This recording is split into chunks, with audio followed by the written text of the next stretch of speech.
Hola, las amo, lindas, mis niñas preciosas.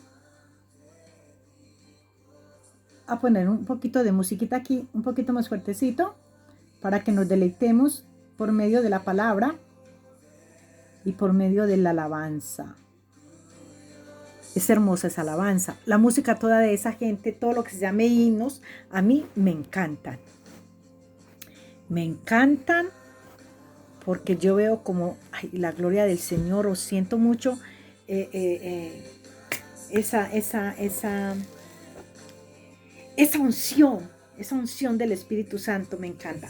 Bueno, mis amaditas, fíjense que vamos a ver un poquito la palabra para que miremos de la manera que el Señor nos ama.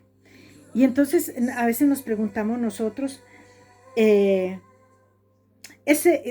nos hablamos, ese hombre como era de malo o esa mujer como era de mala. Y mira, ahora es que lleva el evangelio y ahora es que, y como es de enojona, pues mira pues, hablemos de mí, que es la que más me conozco, y también a la que más critican, mis amados. De la que más critican. Yo toda la vida he sido el centro de la atención del tema. Y entonces al principio yo me sentía mal y yo decía, pero todo el mundo habla de mí porque ahora me doy cuenta que soy importante. Para bien o para mal soy importante. Y hablan demasiado, pero a mí me importa un pepino porque entonces aquí me pongo a ver. Fíjense ustedes que encontramos en las escrituras un hombre excelente, mejor dicho, intachable delante de la presencia de Dios. Y es tremendo porque yo me pongo a ver cómo es que el Señor a esa persona, porque vamos a, esta es como una tan excelente, porque los otros con sus poquitos de errores y todo, pero esta como que no cometió ningún error y fue muy excelente. Y yo digo, Señor, ¿por qué le encanta tanto estar detrás de las personas como yo? Personas enojonas. Bueno, es que lo que pasa es que yo no soy tan enojona. Yo les digo la verdad, no es que yo sea tan enojona, sino que, o sea, yo tengo un temperamento fuerte y hablo fuerte. Entonces no sabes cuando estoy enojada ni cuando estoy contenta. Y al final todo el mundo se quedó, me bravió esa vieja y me regañó. Pero no, esa es mi forma de ser. Vuelvo y les digo, esa es mi forma de ser, mis amados. Pero si terminando la conversación de lo que yo te dije, de esto y esto y esto, y yo termino, bueno, mi amor, te quiero mucho, Dios te bendiga. Entonces, las personas como que no han podido entender esa parte, que yo soy así, pero entonces tampoco se tienen que romper la cabeza por entenderme, y yo tampoco me la rompo para que me entiendan. Tenemos uno que nos entiende porque ese fue el que nos hizo, ese nos formó. Él me dio un dominio propio que yo no lo uso, pero él me hizo así. Así como soy, desde los pies hasta la cabeza me formó el creador. Y me dio un dominio propio para que yo domine mi carácter, ese carácter tan fuerte. Pero no, lo que menos pienso yo cuando se me suben los apellidos es en el dominio propio. Bueno, mis amados, entonces yo pienso de que el Señor que vio en mí, que se fijó en una persona como yo, habiendo tantas personas tan pacíficas. ¿Se han enterado ustedes que por ahí hay personas que hablan así, todo suavecito? Imaginen que es que yo ni siquiera como colombiana hablo, ni siquiera como que no fuera tampoco de Medellín, que los paisanos hablan con ese tocadito, y yo ni eso lo tengo. Y no es porque estoy aquí. Hace bastante tiempo tenía yo un vendedero de licor al pie de mi casa. Y recuerdo que un vecino, eran como las 9 de la noche, me mandó pedir, me llamó a la casa y me dijo que le llevara una botella de aguardiente. Y este señor es uno de los señores de las que sus señoras me odiaban a morir, porque como yo vendía licor y me lo bebía, entonces pensaba que también me bebía a sus esposos, pero solo Dios sabe que eso nunca sucedió. Entonces, yo me fui con mi hija a llevarle el aguardiente al Señor. Y él tenía 2 amigos ahí. Y entonces me dice, y me dice el señor al que le había llevado el aguardiente, me dice que es que vení, entra y se te sentas. Y le dije, no, yo estoy deprisa. Aparte que estaba el señor solo con los hombres en la cocina y no había ninguna señora por ahí. Entonces yo dije, no, pues qué pena. ¿Qué le parece a estas señoras que no me quieren para yo sentarme aquí con el marido? No, les dije, no, yo mejor me voy. Y entonces él saca el dinero y me lo paga y me dijo, entonces fumate pues un cigarro. Y yo le dije, pues démelo, pues sí me lo fumo. Y en eso estaba diciendo uno de los que estaban con él ahí, me preguntó, ¿usted es de dónde? Y yo le dije, de aquí. Y me dice, es que no hablas como colombiana. Toda la vida he sido de aquí. Yo le dije, sí señor, toda la vida he sido de aquí. Entonces, ni siquiera eso tengo yo. Entonces, miren que yo me pongo, porque el Señor se fijó en una persona como yo. Encontramos en las Escrituras un profeta enojón. Y yo no sé el Señor por qué se mantenía detrás de este hombre. Y se lo pasaba detrás insistiéndole, y le insistía, y le insistía, y le insistía. Pero es que el Señor tenía propósitos con ese enojón. Fíjese, encontramos un hombre perfecto como el Señor manda en Génesis 9, en Génesis 5, 23. Dice la palabra de Dios, y fueron todos los días de Enoc 365 años. Caminó pues Enoc con Dios y desapareció porque se lo llevó Dios. O sea, caminó con Dios. Un hombre recto. Y tan recto y tan nada de pecador, que el Señor se lo llevó, así tal como era. Por eso dice, y se lo llevó Dios. Aquí no dice que durmió, como durmió José, como durmió Abraham, como durmió Isaac. No, este no durmió, este se lo llevó Dios. Caminó con Dios y se lo llevó Dios. Y yo me ponía a pensar, y entonces el Señor, ¿por qué no dejaría mejor que ese fuera el que hubiera hecho el arca, verdad? Perfecto, único, pero no, solamente se fue en medio de todos sus pecadores, encontró uno que halló gracia en los ojos de él, que fue Noé. Entonces ahí es donde yo lo veo, que él nos da tantas oportunidades a nosotros, los malos. Hace muchos años yo le decía a mi sobrino, ninguno de los dos conocíamos de Dios, y mi sobrino estaba muy pequeño, tendría por ahí unos 10 años y mucho. Y hablaba con él y yo le decía, fíjate que me estoy viendo esta telenovela y ese hombre le han matado más de una vez y no muere. Y él me dice, seguro, me decía, tía, es que Dios tiene que ser bueno, seguro le está dando oportunidad de que se arrepienta. Y no conocíamos de Dios. Entonces mira que el propósito que Dios tenía con nosotros es eso. Aunque seamos malos, aunque seamos lo que seamos, vamos donde vamos, Él tiene un propósito especial con tu vida y con mi vida.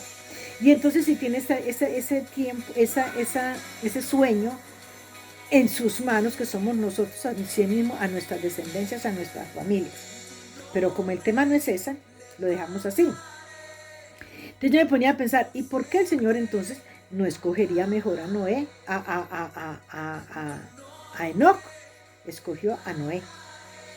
Y dice que halló gracia en los ojos en Noé. Y fíjense que él en Enoc no tenía que haber hallado gracia. Él en Enoc lo hallaba todo, santidad, obediencia, honestidad, todo lo que Él busca en nosotros. Entonces yo decía, Señor, propósitos grandes tienes tú con nosotros, los enojones, los gritones, los chiquititos, que lo que tiene de chiquitita lo tiene de enojona, pues todo eso. Porque la verdad es que soy muy pequeñita, mi familia. Yo, mis amados, Yo me veo así, todo un mujerón. Cualquiera que lo vea dice, pero qué mujerón. Pero no, soy muy pequeñita. Pero para Dios no soy pequeñita. Para Dios soy esa persona a la que él necesitaba como a Jonás. Fíjate que Jonás, todos conocemos la historia de Jonás, y Jonás le dijo al Señor, bueno, te vas a ir a Nínive porque allá vas a que ese pueblo, bueno, todos sabemos la historia. Y Jonás no obedeció y se fue a otro lugar. ¿Por qué el Señor no se consiguió otro? ¿Por qué a Jonás? ¿Por qué precisamente a este hombre? Este rebelde, este que quería morirse por todo.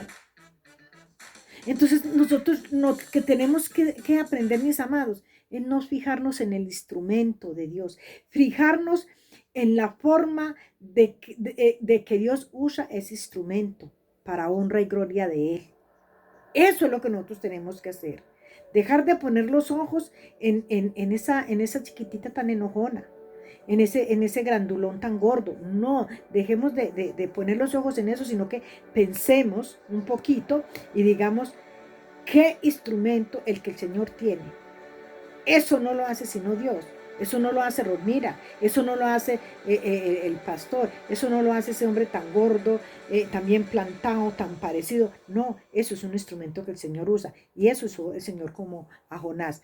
Y fíjense que habían dos cosas muy grandes que el Señor necesitaba que sucedieran por medio de Jonás. Primero, miramos que aquí la palabra de Dios aquí en Jonás 1 dice en el 12, dice, y él les respondió, tomadme, vamos a leerlo desde el 10. Aquellos hombres temieron sobremanera y le dijeron, ¿por qué has hecho esto? Porque ellos sabían que huía de la presencia de Jehová, pues él se los había aclarado.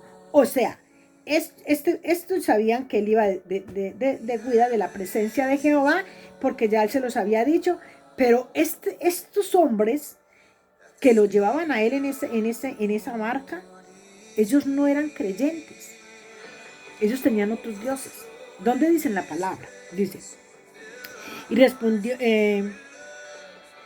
y le dijeron, ¿qué haremos contigo para que el mar se nos aquiete? Porque el mar se iba embraveciendo más y más. Y le respondió, tomadme y echadme al mar, y el mar se os aquietará, porque yo sé que por mi causa ha venido esta gran tempestad sobre vosotros. Y ellos dicen esta palabra, y aquellos hombres trabajaron para hacer volver el arca a tierra, mas no pudieron. Ellos no querían que este hombre muriera por causa de ellos. Trataron de devolver el arca hasta donde estaba la arena, hasta la orilla del mar, y el arca no dejó.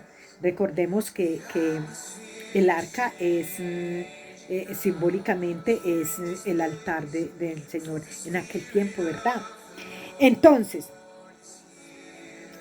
dice en el 14, entonces clamaron a Jehová y dijeron, aquellos hombres trabajaron para hacer volver la nave a tierra, mas no pudieron porque el mar se iba embraveciendo más y más en contra de ellos. Entonces clamaron a Jehová y dijeron, te rogamos ahora, Jehová, que no perezcamos nosotros por la vida de este hombre, ni ponga sobre nosotros la sangre inocente, porque tú, Jehová, has hecho como has querido. Y tomaron a Jonás y lo echaron al mar, y el mar se aquietó de su forma. Entonces, y temieron aquellos hombres a Jehová con gran temor, y ofrecieron sacrificio a Jehová, e hicieron votos.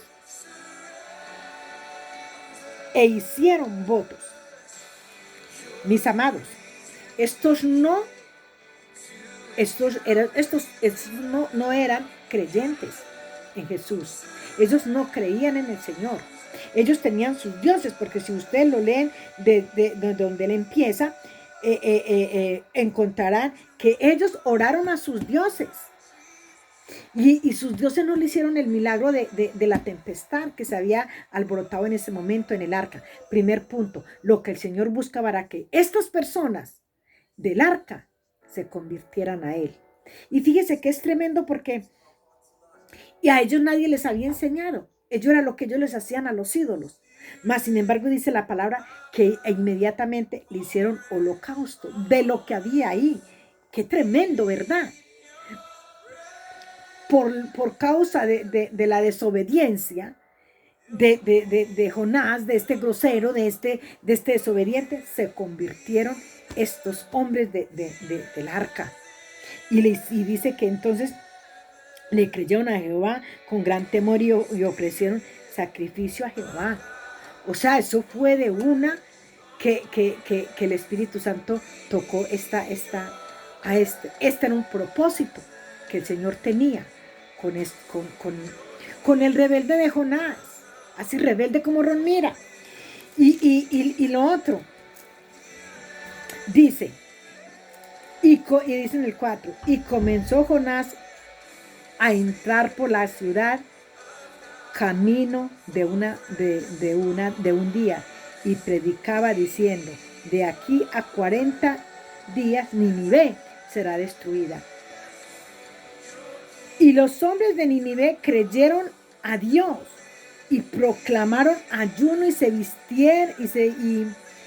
vistieron de cilicio desde el mayor hasta el menor de ellos. Y llegó la noticia hasta el rey de Nínive y se levantándose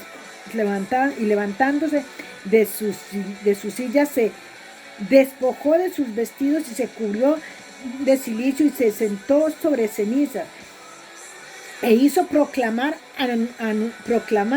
y anunciar en Nínive por mandato del rey y de su grandeza, diciendo, hombres y animales, bueyes y ovejas no gusten cosas alguna, no se les dé alimento ni beba agua.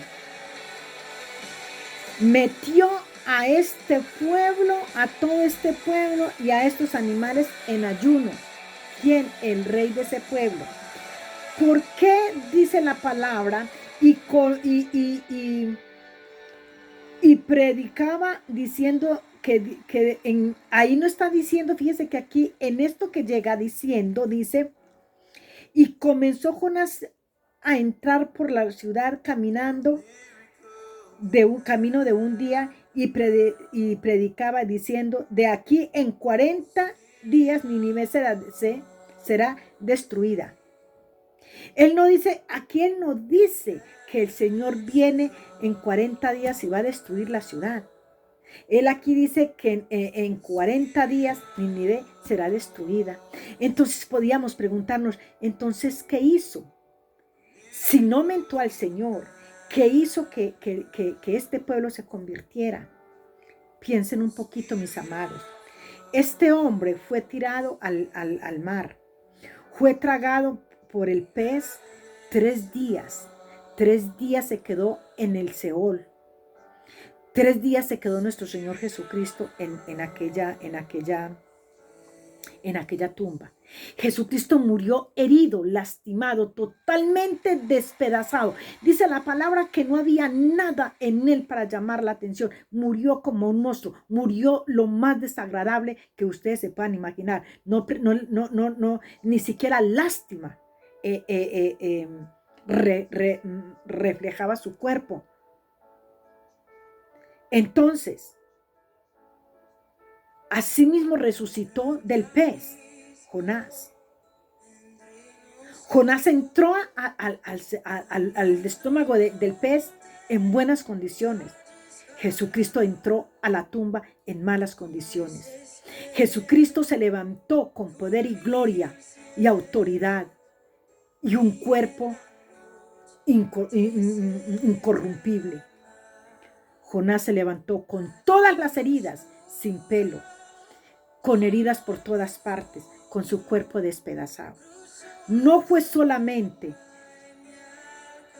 el llegar él y decir eso, sino que esta gente, viendo la forma de cómo este hombre estaba llevando el mensaje, de la manera con que él estaba profetizando, se dieron cuenta que había un Dios de poder, que ese que estaba más muerto que vivo, había entrado una hora de camino en esas condiciones, en heridas por todas partes. Recordemos que fueron 3 días y el estómago tiene un ácido. Cuando tú vomitas, cuando tú te comes una comida y a los 2 o 3 horas o a los 15 minutos tú vomitas, es como un ácido. Ahora dime cómo sería este hombre en esa fuente de ese ácido 3 días. Él tuvo que haber salido despedazado. De la misma manera que murió Jesucristo, de esa misma manera se levantó este hombre de la panza del pez. Lo sacó el Señor con las mismas heridas con que Jesucristo murió. Mira, por eso tenía él este rebelde aquí. Él necesitaba que por ese testimonio de ese hombre se convirtiera este pueblo. Qué bendición, mis amados. Por eso es que nosotros no podemos criticar al rebelde, al que no quiere escuchar la palabra, a ese gritón, a ese vulgar, a ese grosero. El Señor tiene propósitos. El Señor estuvo todos estos años detrás de mí porque me necesitaba. Así como estuvo detrás de Jonás, buscándole, rogándole a sí mismo para que él pudiera ir y este pueblo fuera convertido. Y eso mismo hizo el Señor conmigo. Esta palabra la ven multitudes de gente, porque estoy llevado no solamente en el YouTube. En el YouTube lo pueden ver 12, 13 personas, pero este mensaje es llevado a muchos lugares. Porque de esto mismo yo ya di un estudio que enviamos en la mañana. Y ahí es donde el Señor cumple su palabra. ¿Por qué? Porque detrás de lo que el hombre ve, el Señor está viendo una perfección en sus manos. Si nosotros no teníamos valor por lo que éramos, ahora nosotros somos esa joya en las manos del Señor. Somos su vasija, somos su vaso. Les bendigo, mis amados, les bendigo, les amo.